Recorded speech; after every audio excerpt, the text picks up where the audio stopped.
Mesdames et messieurs les journalistes, la demande d'érection du mémorial du bateau le Joola est vieille de 20 ans. Le ministre Mbagnick Ndiaye, à l'époque, nous avait demandé, en tant que famille éplorée, de choisir l'architecte, le site et l'entreprise chargée de réaliser les travaux.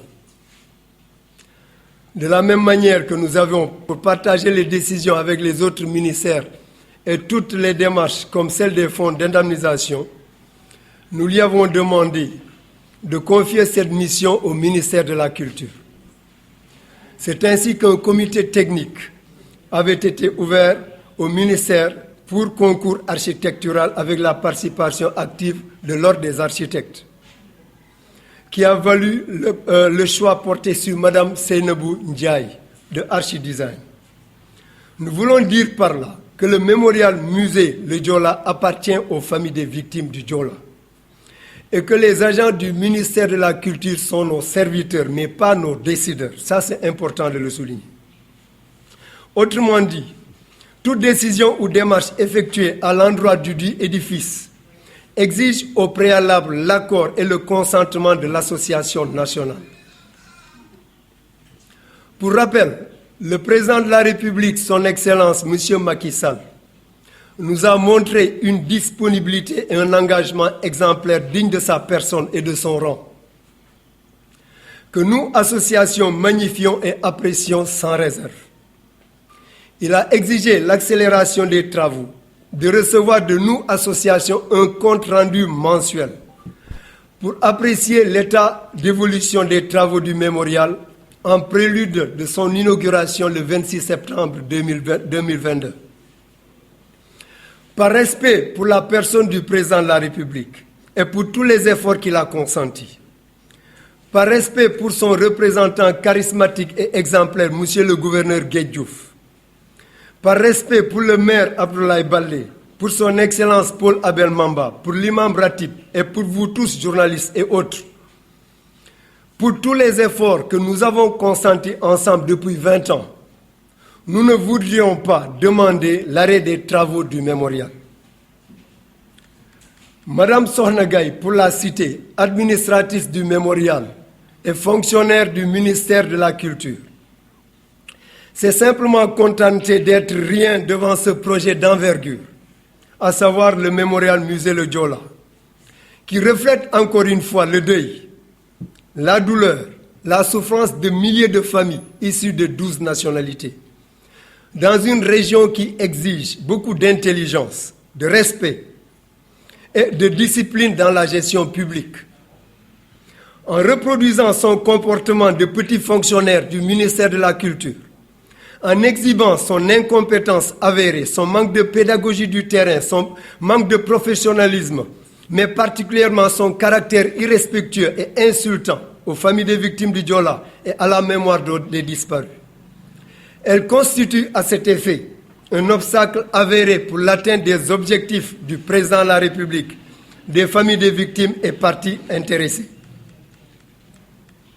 Nous, Association nationale du Joola, en rapport avec les autres associations nationales et internationales, confessions que nous avons été profondément blessés par ce manque d'éducation, d'intelligence, de civilité et de politesse de la part de Mme Sokhna Gaye. Par conséquent, nous exigeons son retrait pur et simple de notre dossier pour les raisons suivantes.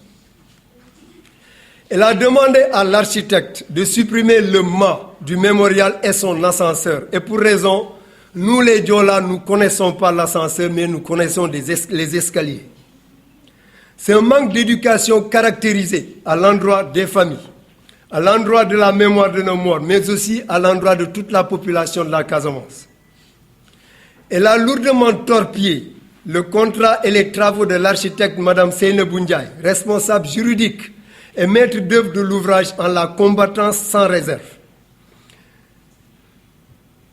La multiplication des tentatives maladroites de substituer l'architecte n'est pas en reste.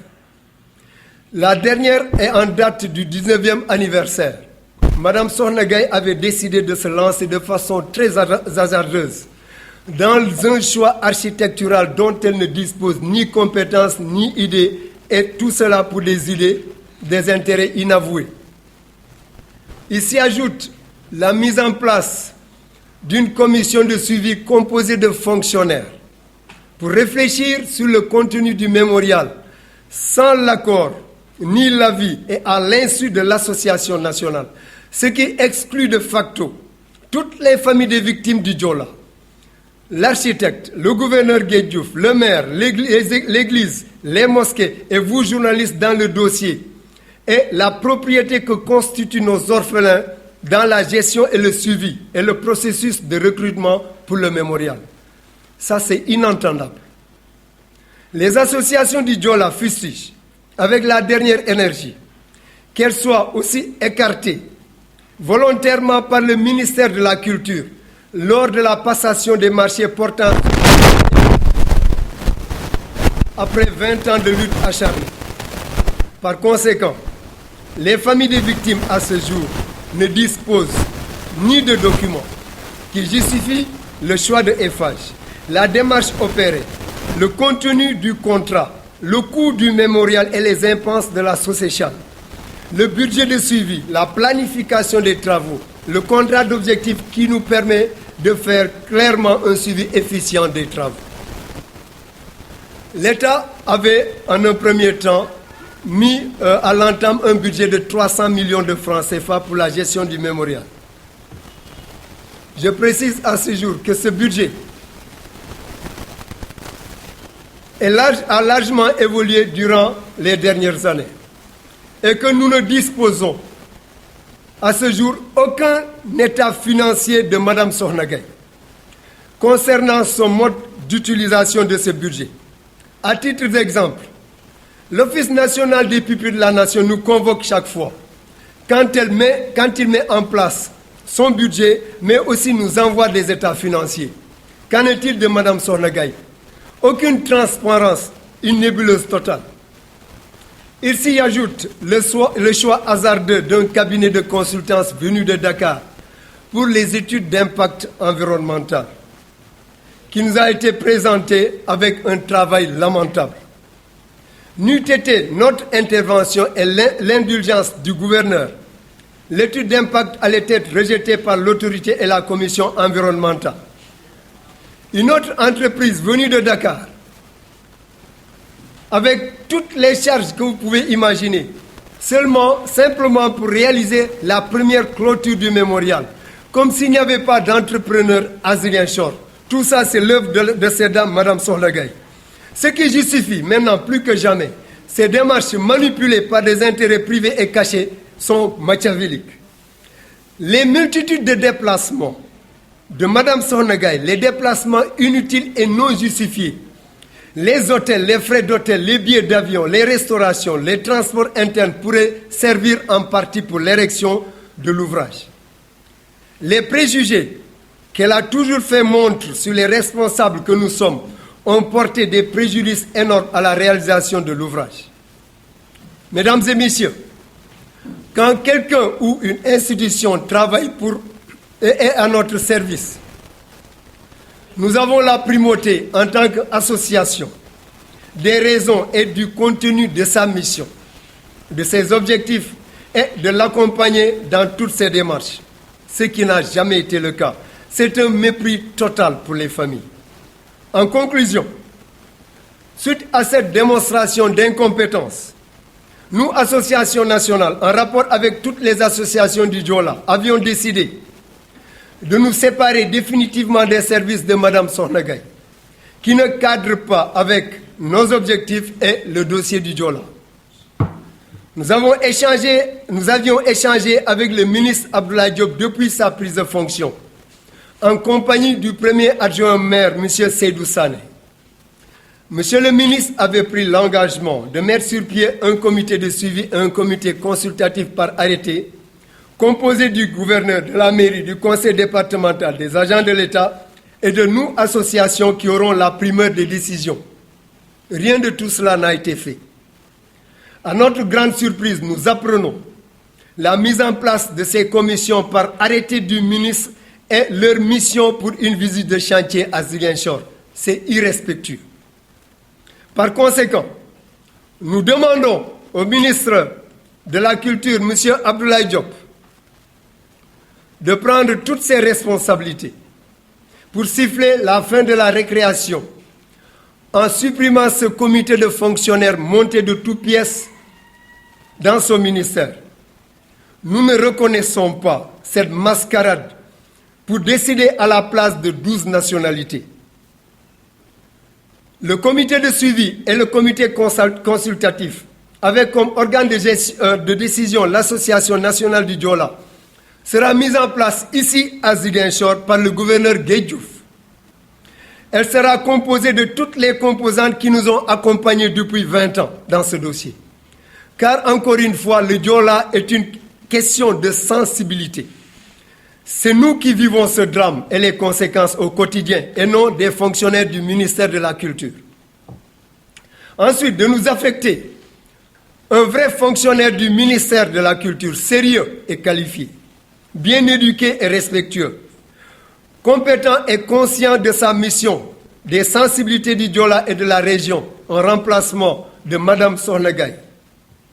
Pour les raisons de transparence dans la gestion des deniers publics destinés au mémorial Musée Le Diola, nous exigeons à Mme Sokhna Gaye de nous faire le bilan de la gestion de son budget à travers des états financiers, à l'image de l'Office national des pupilles de la nation. À la même occasion, nous demandons à l'État d'auditer cette gestion opaque.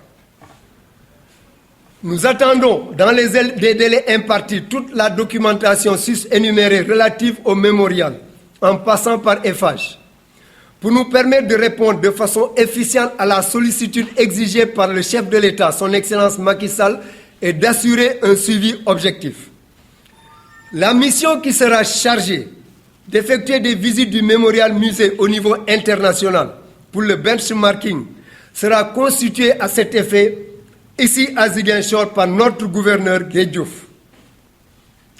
L'association nationale dispose en son sein des docteurs, des doctorants, des ingénieurs, des consultants et mieux, un cabinet de consultance, une SARL, qui maîtrise le dossier plus que quiconque. Ce dernier mettra la priorité sur le recrutement pour le mémorial des orphelins et des familles des victimes compétents pour répondre de façon efficiente à ce besoin d'insertion socio-professionnelle de nos enfants qui vivent le Diola au quotidien. C'est la meilleure façon de répondre au programme Heyundawi. Ces derniers seront envoyés en stage de formation dans le pays retenu par la Commission pour être opérationnels dès l'inauguration en 2022 par le président de la République, son Excellence Macky Sall. Nous sommes plus que déterminés à sécuriser les intérêts des familles du Diola et à défendre leurs intérêts encore plus qu'avant avec une volonté infaillible. Fait à Ziguinchor le 13 novembre 2021. Je vous remercie.